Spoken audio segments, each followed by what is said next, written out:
estenda as mãos para o alto. Eu quero orar por você nessa noite, profetizando a tua vitória. A Bíblia diz que a nossa boca tem poder para abençoar e amaldiçoar. E nessa noite nós vamos abrir a boca profetizando o último vigilão aqui no Nama, unificado em Cristo. Você vai profetizar sua vitória. E eu creio que você não vai sair daqui de maneira nenhuma sem levar nada. Quando a gente entra na presença de Deus, nunca saímos de mão vazia, porque o Senhor nos abençoa.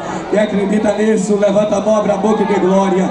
Eu quero que você estenda as mãos. Eu quero profetizar para nós encerrarmos a nossa ida para nossa casa em paz. Quero profetizar esse final de ano, uma bênção na tua vida. O ano que vem melhor ainda do que este ano.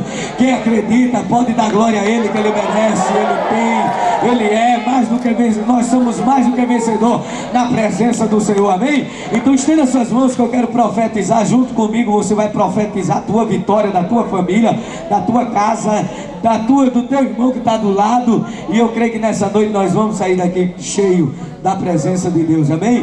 Pai, em nome de Jesus Cristo, Senhor, nessa noite eu quero profetizar, Pai, em nome de Jesus, ó Pai, a vitória dos meus irmãos que nessa noite estão aqui, Pai.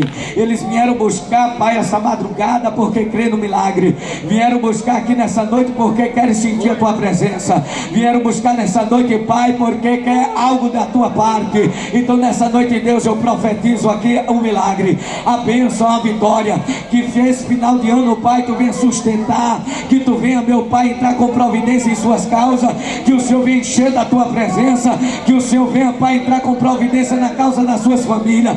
Pai, eu profetizo para as suas casas, meu Senhor, aleluia, que o Senhor venha, meu Pai, aleluia, levar em paz, protegido pelos teus anjos, meu Deus, até as suas casas, meu Pai, e dando, meu Senhor, o resto deste dia, meu Deus, de bênção, de prosperidade e de vitória.